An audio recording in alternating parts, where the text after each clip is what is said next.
tinatamad ka, pero gusto mo kumita sa YouTube. Isa ka ba sa mga taong ganyan?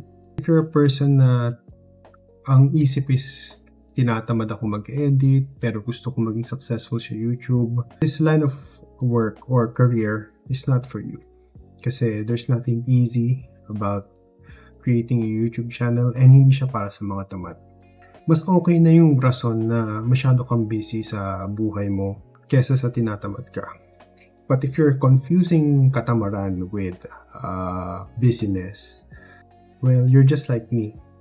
I'm a busy person and dati iniisip ko masyado ba akong tamad? Dapat ba pagtapos ko magtrabaho, pagtapos kong gumawa sa bahay, pilitin ko yung sarili kong gumawa ng video? Pero ang nangyayari, nababurnout ka. First thing you have to do is to realize that creating a YouTube channel is not easy. It's hard in a sense na masyadong matagal yung process. You have to be patient. Kailangan mo tiyagain gumawa ng video regularly. Sa pag-edit, kailangan mo matuto para gumaling ka. And then, you have to learn. You have to watch other YouTubers that are successful para matutunan mo yung kung paano nila nagagawa yung video sila.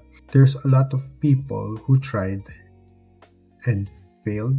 And there are a few na nagtugumpay. Marami naman tayong mga kilalang mga YouTuber dito sa Philippines na naging successful through the years.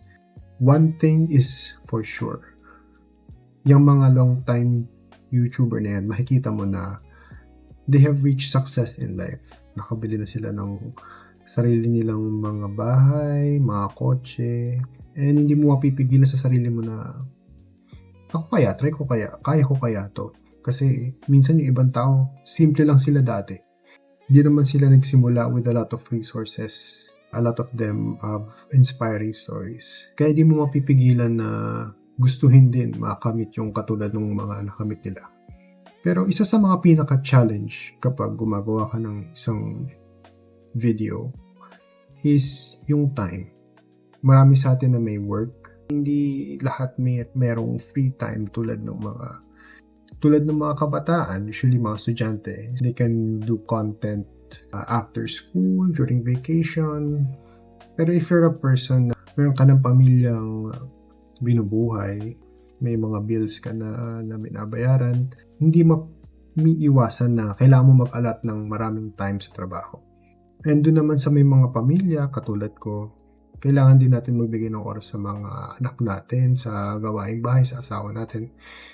And that's normal. Pero imposible ba magkaroon ng YouTube channel sa ganitong sitwasyon? Oftentimes kasi pag nasa trabaho ka or tapos ka na sa trabaho, tapos ka na sa mga gawaing bahay, mafe-feel mo yung pagod and kumbaga tinatamad ka na. So parang mafe-feel mo na yung pagkakaroon ng isang YouTube channel is masyado nang malayo, hindi mo na siya magagawa and kumbaga pangarap na lang. And hindi mo mapipigilang medyo mainggit or mapaisip na sana magkaroon din ako ng katulad nung iba na naging successful sa pag-create ng sa kanilang channel. And you will actually see a lot of videos online na nagsasabi na ngayon mas madali nang gumawa ng video kasi meron ng AI, meron ng ChatGPT, meron nga silang tinatawag na YouTube automation. Ginagawa nito is tuturuan ka nila gumawa ng mga video na medyo mabilis siya i-produce. And ang gagawin mo is gagawa ka ng maraming content and kumbaga copy-paste. Hahanapin mo kung ano yung uso and makikisabay ka doon. Kasi sa sobrang daming nanonood ng YouTube, mapapansin mo marami ng mga content na lumalabas. And most of it, mapapansin mo talaga na AI generated. Actually, I tried it before. And all I could say is after a few months na trinay ko yung YouTube automation, I decided to stop. Kasi with the one I started, I followed the program na may bayad. Though hindi naman siya ganun kalaki. Pero tinuturuan ka nila kung paano mag-start ng YouTube automation. And although nakikita mo na parang hindi maganda yung content mo, pero sinasabi nila na okay lang yan, may manonood at manonood pa rin yan. Somehow parang hindi mo na na-enjoy yung paggawa ng video. And sabi nila, hindi naman daw talaga tungkol yan sa pag-enjoy ng paggawa. It's more of creating more and more videos and hopefully the algorithm will find your channel and show it to a lot of viewers and dun ka magbo-boom. Well, with me, I tried it for 3 months, as I said, and then nakita ko na parang wala nangyayari. Medyo mabagal and hindi na okay yung gumagastos ako sa program nila. And then I saw other YouTube channels na medyo matagal na and nakikita ko na a lot of long-time YouTubers are thriving because of their authenticity, kumbaga yung originality nila. And napaisip ako, it's now or never. Tutuloy ko ba tong YouTube automation or gagawa ko ng ibang way? And then, ito na yung nangyari. I started this channel. By the way, for those who don't know, ang YouTube automation is mostly faceless siya. So, hindi ka nagpapakita ng mukha. More of kunwari gumagawa ka ng movie recap. Kukuha ka ng mga clips ng movie and then maglalagay ka ng, kumbaga pag didikit-dikitin mo siya, tapos maglalagay ka ng AI-generated voice na parang magkukwento, ganun. You will not show your face. And itong ginagawa kong content, katulad ng mga ibang, kumbaga dito sa Pilipinas is mga vlogger, is called talking head. You will see the person's head talking and you listen. Nagkukwento siya or nagre-review siya or nagko-comment siya sa mga bagay. And I find that mas okay yun para sa akin kasi you're building your brand. You're building authenticity for yourself.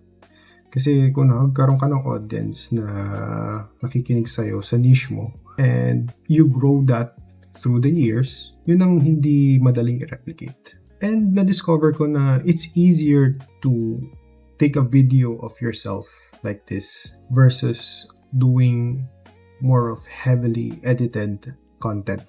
That's just me. I think if you want to produce more, it's easier and more time efficient, especially for a person like me na may iba pang work or nag-aalaga ng mga anak and nagagawa sa bahay. Mas efficient and mas less time yung nakukonsume pag ganito yung content mo. So what I advise is find a good niche na better siguro kung hilig mo yung topic or something na marami kang alam.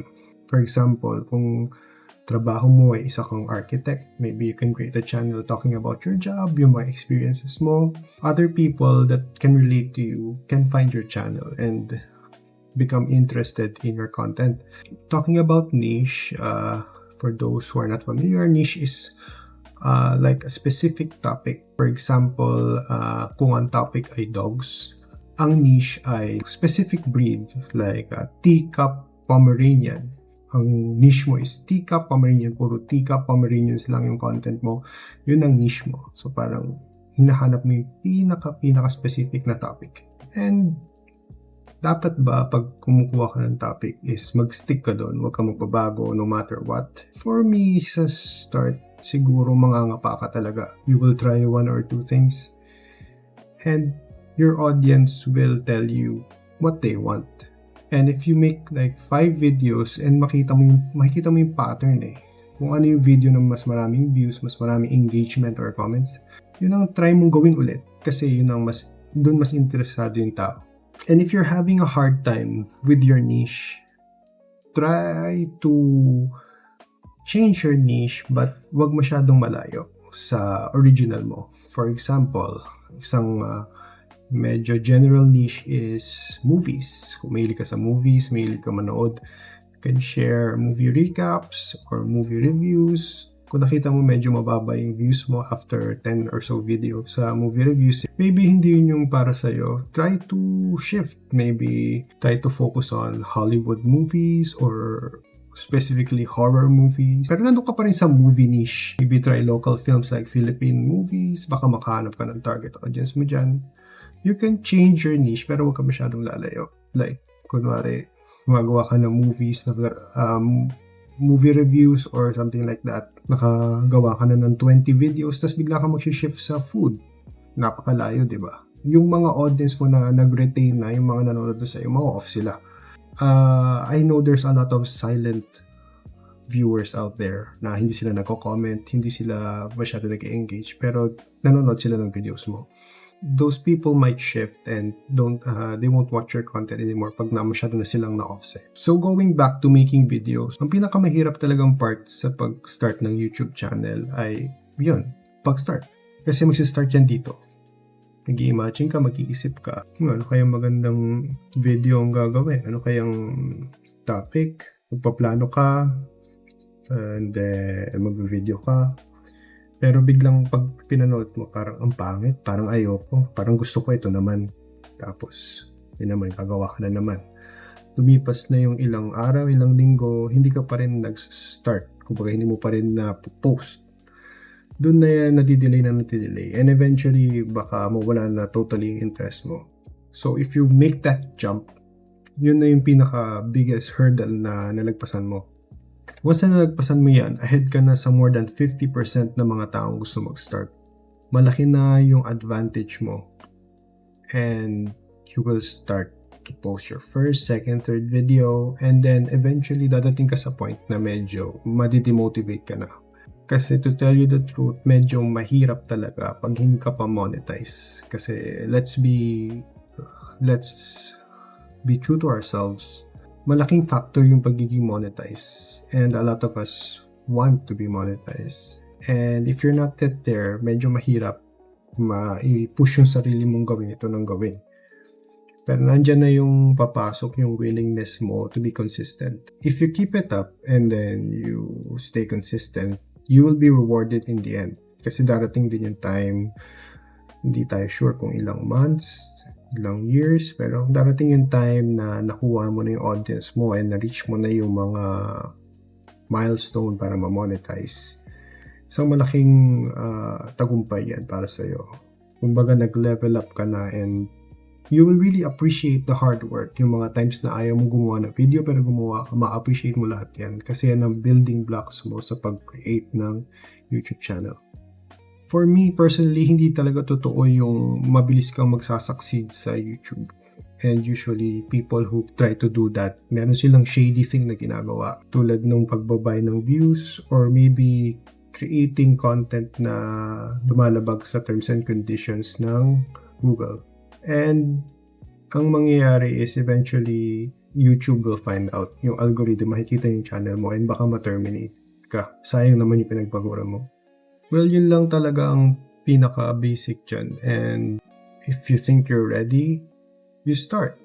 If you want to try talking head like me, itong ginagawa ko, just siguro mag-start ka by just filming yourself. Kasi yung iba, maski yung pag-film pa lang, medyo nahihirapan na mag-start.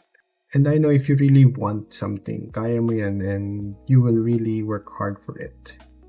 There's a reason kung bakit mahirap yung mga ganitong bagay, bakit mahirap maging successful. And that is because that is the way that life is separating those who are hardworking and those who are not. So yung mga taong hardworking and nagpa-persevere, sila ang magiging successful in the end. Kasi yun nga, deserve nila yun.